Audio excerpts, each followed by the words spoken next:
Olá a todos, bem-vindos à quinta aula de Direito do Ambiente e hoje vamos focar na pré-história, na construção, nos alicerces e no desenvolvimento do Direito Internacional do Ambiente. É importante compreender que, apesar de 1972 ser considerado pela doutrina maioritária o ano de nascimento do Dia Internacional do Ambiente, há alicerces bem antes disso. Portanto, há todo um conjunto de factos, de contributos bem anteriores ao longo da história, particularmente a partir do século XIX, quando as primeiras sociedades geográficas em países europeus, nos Estados Unidos da América, começaram a promover iniciativas para valorizar o ambiente, para trazer mais conhecimento sobre o impacto humano nas componentes naturais. Também tivemos os primeiros parques nacionais a surgir, pelo menos em regime moderno, no século XIX, e estes esforços prosseguiram. Algumas convenções internacionais para a proteção das baleias têm também as suas origens no século XIX. O século XX foi um século de profunda transformação de todo o planeta. Portanto, no pós-revolução industrial, as máquinas aperfeiçoaram-se, o petróleo entrou em cena em grande, as cidades cresceram a um ritmo exponencial e o mesmo aconteceu com a população. A nossa capacidade de transformar a natureza e manipular esta natureza, entre aspas, aumentou de uma forma incrível. Os estragos começaram a surgir também cada vez mais graves e imaginem os petroleiros a navegar pelos mares, alguns deles sofreram acidentes, houve derrame de petróleo e as imagens que começaram a ser veiculadas na televisão, que entretanto surgiu em meados da década de 50, começaram a chocar muitas pessoas pelo mundo fora. É importante também referir que problemas como a qualidade do ar e a qualidade da água tornaram-se realmente um pesadelo em muitas cidades e países, governos municipais começaram a adotar algumas regras que são até regras que depois serviram para influenciar, para inspirar esse direito internacional do ambiente. Os Estados Unidos da América esteve na vanguarda na aprovação de um quadro legal ambiental, mesmo antes da realização da primeira grande conferência sobre ambiente em 72. Em 1968, as Nações Unidas tomam a decisão de marcar para 72 a realização de uma conferência internacional. O que veio a acontecer foi a Conferência das Nações Unidas sobre Ambiente Humano, que teve lugar em Estocolmo, começou a 5 de junho, por isso é que se comemora o Dia Internacional do Ambiente a 5 de junho, na capital da Suécia. Muito importante este evento, desde logo porque dele resultou uma declaração de princípios, uma declaração muito importante porque consagra o direito ao ambiente equilibrado. Portanto, passamos a partir de então a reconhecer a existência desse direito ao ambiente equilibrado. Importante também porque foi a primeira vez que as Nações Unidas se encontraram para debater um assunto como o ambiente. Foi a primeira vez também que houve um reconhecimento de que muita coisa estava a acontecer erradamente em relação à natureza, na nossa relação para com o planeta, e que era necessário tomar medidas. 72 é também o ano em que criámos o Programa das Nações Unidas para a Proteção do Ambiente, o PNUMA, que tem sede em Nairobi, capital do Quênia, portanto está em África, este importante organismo das Nações Unidas. A partir de 72 nós assistimos a um processo de constitucionalização do ambiente, vários países que estiveram presentes nesta primeira grande conferência, portanto começaram a incorporar nas respectivas constituições normas ambientais, desde o reconhecimento do direito ao ambiente equilibrado à consagração de um conjunto de tarefas, de normas de tarefas a cargo do Estado. Portanto, a perspectiva subjetivista ou a perspectiva objetivista, ou a ambas, nos respectivos textos constitucionais, e também deu-se início a um processo de elaboração normativa na área do ambiente, da aprovação das primeiras leis bases do ambiente, etc. Importante referir que a Constituição Política de Portugal aprovada em 1976, ela consagra o direito ao ambiente sadio e esta Constituição ela foi uma das fontes utilizadas para a elaboração da nossa Constituição de 1990 e foi aí nessa Constituição que nós nos inspiramos também para consagrar em 1990, no artigo 72, o direito ao ambiente equilibrado e o respectivo dever de o proteger. E, portanto, também referir que nesta conferência em 72, o Bloco Leste, que, com a liderança da antiga União das Repúblicas Socialistas Soviéticas, não se fez presente por razões políticas, estávamos num período difícil de Guerra Fria e, portanto, não compareceram, sabendo nós que por detrás da cortina havia também problemas horríveis e terríveis em termos ecológicos, conforme se veio a ver anos mais tarde com o acidente de Chernobyl, uma central nuclear que teve impactos terríveis para a saúde e para o ambiente em 1986, numa central na antiga URSS, mas no território da atual Ucrânia. Importante também referir que depois de 72 nós continuamos a ter problemas ambientais, continuamos a assistir a catástrofes naturais, entre aspas, os fenómenos climáticos extremos. Em 84 tivemos um triste acontecimento em Bhopal, uma cidade no norte da Índia, com um desastre que aconteceu numa fábrica de pesticidas propriedade norte-americana e que vitimou centenas de pessoas imediatamente a seguir, com a saída de uma nuvem tóxica, venenosa, e matou muito mais pessoas nos anos seguintes. Este caso, até há bem pouco tempo, ainda estava em tribunal, portanto as vítimas que ainda clamam por justiça, com a negação da empresa em relação à responsabilidade para com as vítimas. É importante referir que a década de 1980 ela é uma década também determinante na construção deste direito internacional.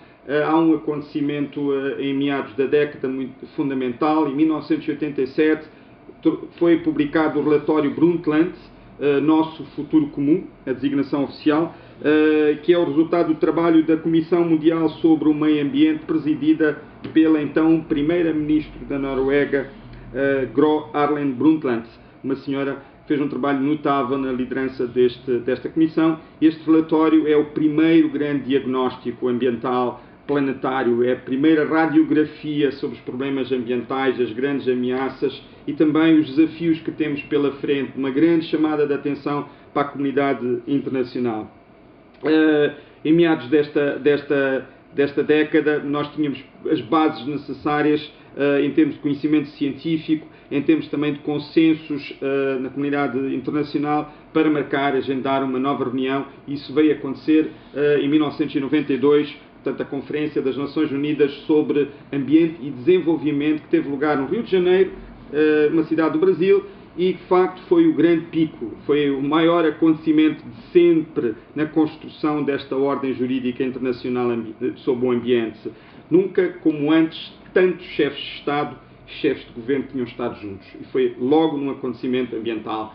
Nunca como antes uma conferência tinha resultado em tanta produção, tantos resultados, e em termos de listagem, em primeiro lugar, a Declaração de Princípios que resulta desta conferência, muito importante, porque ela influencia todas as ordens jurídicas nacionais, inclusivamente a nossa. Contém os principais princípios de direito do ambiente, o princípio da precaução, que nasce neste direito muito importante, está presente na Declaração e passa para o nosso direito. Aliás, se formos já analisar o artigo 4º da Lei 20/97, 1 de outubro, a Lei do Ambiente moçambicana, nós verificaremos que existe ali, efetivamente, todo um trabalho para transportar para a ordem jurídica nacional os princípios que nós incluímos na Declaração do Rio de Janeiro.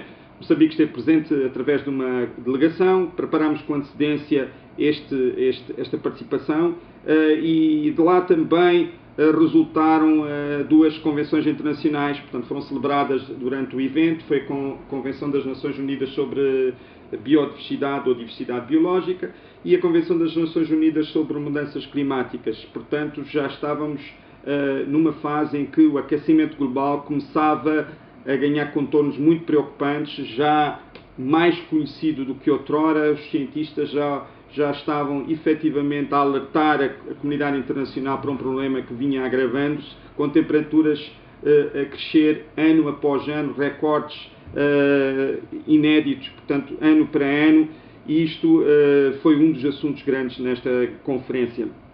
Também foi aprovada uma declaração de princípios sobre florestas. Note-se, nunca conseguimos, a nível internacional, uma convenção para a área das florestas. Portanto, foi uma declaração de princípios, soft law, não vinculativa. E aprovámos a Agenda 21, um grande programa, um programa ambicioso de ação, com recomendações para os Estados.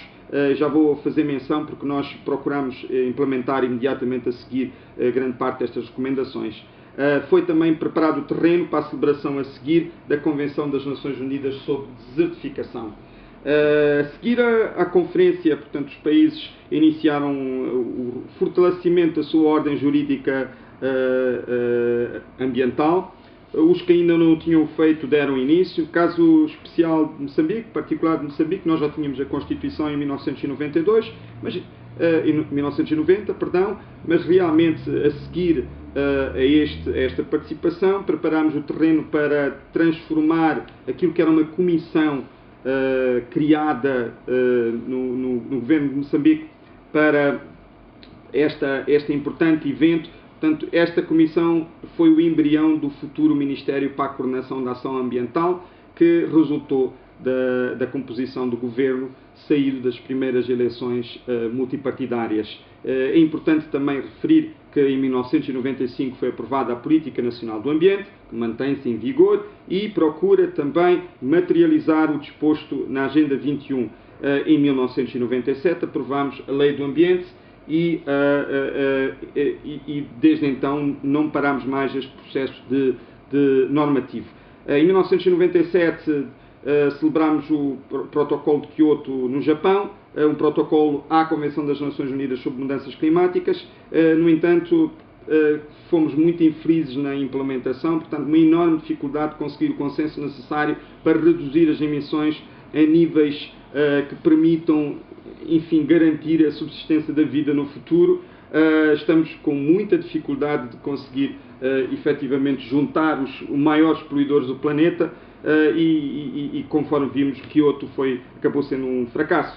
Em 2000 nós assistimos ao nascimento da Declaração do Milénio, os Objetivos de Desenvolvimento do Milénio, 7 importantes, que vieram mais tarde a ser substituídos pelos Objetivos de Desenvolvimento Sustentável.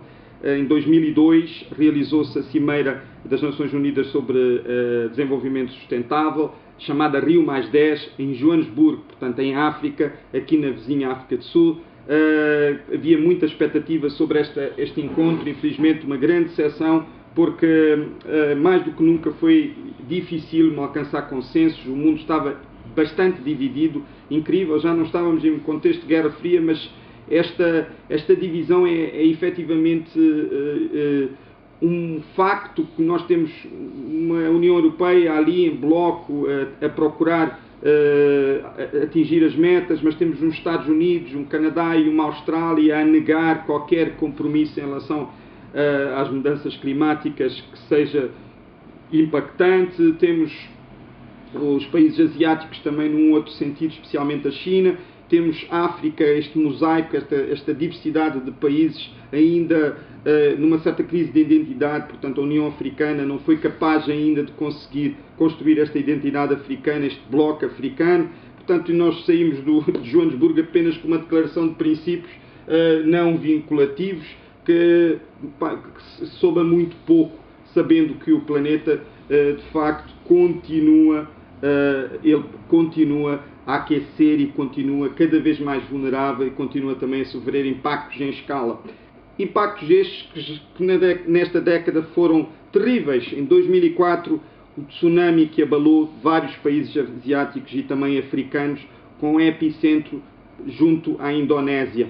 Vitimou mais de 200 mil pessoas, cerca de 220 mil pessoas ao todo, apanhadas completamente desprevenidas, e na altura não se sabia muito sobre como é que nós nos devemos preparar para um evento desta envergadura. Estávamos ainda fragilizados nos sistemas de pré-aviso, muita gente morreu nesta tragédia, e mais ainda morreu porque os ecossistemas sensíveis costeiros, que seriam muralhas defensivas, tinham sido todos eles bastante transformados ou degradados ao longo do tempo.